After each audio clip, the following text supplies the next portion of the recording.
महाकाल से बाहर निकलकर अब की बार सामने से ही महाकाल वन में से निकलकर एक सांप आया, इसको डस गया और डसा तो यमदूतों ने सोचा अब की मरेगा, पर मालूम पड़े फिर बच गया। फिर गए ऊपर, धर्मराज ने कहा क्यों, तुम तो गोनाथ को उठाने गए थे और गोनाथ को लेके आए, तो क्या वो तो मरा ही नहीं है। फिर एक बार बोल दिया अब क्या ओमकारेश्वर जाएगा, ओमकारेश्वर के लिए 6 साल के बाद ओमकारेश्वर गया। अब ऐसे करते हुए उसके 22 साल निकल गए, मौत उसके पीछे डोल रही। ये महाकाल दर्शन करने के बाद अब की बार इसको ओमकारेश्वर में तो निपटा ही देंगे, पक्का।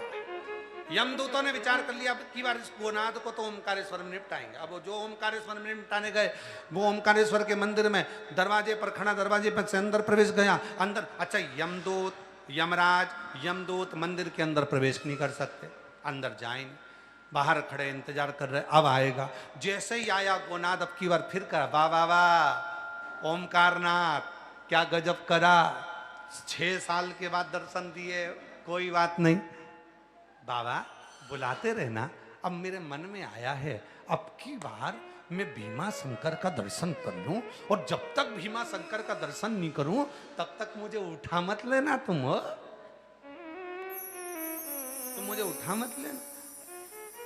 अब की बार यमदूतों ने कहा विचार करते हैं इसको नर्मदा जी में पटक देते हैं। और जैसे ही आ रहा था नहाने के लिए नर्मदा जी में गया, और जो नर्मदा जी में गया तो नर्मदा जी का बहाव बढ़ा दिया यमदूतों ने, जो बहाव बढ़ाया ये उसमें बह गया। तो विचार कर अब की बार मर जाएगा, बचेगा ही नहीं। मालूम पड़ा एक पत्थर से जाकर चिपक गया, निकल के बाहर आ गया। फिर वापस धर्मराज ने कहा ये तो मरा ही नहीं, तो क्या अब की बार बोल के आया है, कहाँ का, भीमा शंकर का, भीमा शंकर का, हाँ। फिर गोनाथ गया भीमा शंकर 12 साल के बाद, और अगर वो 12 महीने के 12 ज्योतिर्लिंग कर देता तो, बोलो बोलो सुन के बोलो जरा, और अगर 12 साल के 12 ज्योतिर्लिंग कर देता तो भी निपट जाता। अब उसके हो गए 52 वर्ष का, वो हो गया 52 वर्ष का हो गया। अब गया 12 वर्ष के बाद भीमा शंकर, और अब की बार यमदूतों ने विचार करा अब तो निपटा के मानेंगे अब गोनाथ। अब गोनाथ को निपटाने के लिए यमदूत लग गए पीछे, ये गया भीमा शंकर। भीमा शंकर में जाके बोला बाबा शरीर से बनता नहीं है, अब मेरा शरीर से इतना बनता नहीं है। भोलेनाथ जी मन में सोचे आज बोलेगा अब तो निपटा दो, पर इतने में बोला बाबा कोई बात नहीं, शरीर से नहीं बनता पर पक्का है, बिल्कुल पक्का है, काशी का दर्शन कर लूं तब तक तो मुझे उठाना मत ही, कृपा कर। भोलेनाथ यमदूत बाहर खड़े, यमदूत बाहर खड़े, और जैसे ही यमदूत बाहर खड़े,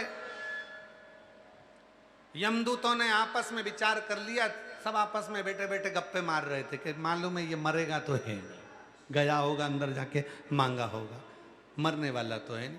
पहुंच गया 3 साल के बाद काशी,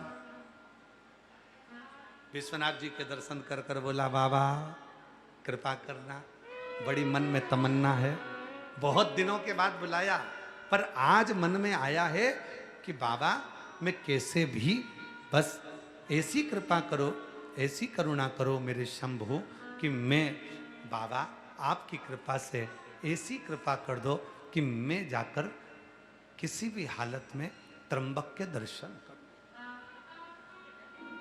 और जब तक दर्शन ना करूं तब तक मरूं ना। शंभु जब तक दर्शन ना करूं तब तक मरूं ना, ऐसी कृपा कर दो।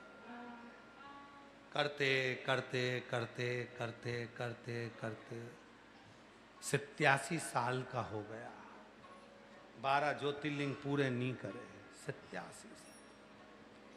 आखिरी में यमराज ने जाकर भोलेनाथ जी से प्रार्थना करी अब इसको तुम ही निपटाओ, तो निपटे, नहीं तो नहीं, अब तुम कृपा करो, तुम कृपा करो। 11वां ज्योतिर्लिंग था, रामेश्वरम का दर्शन कर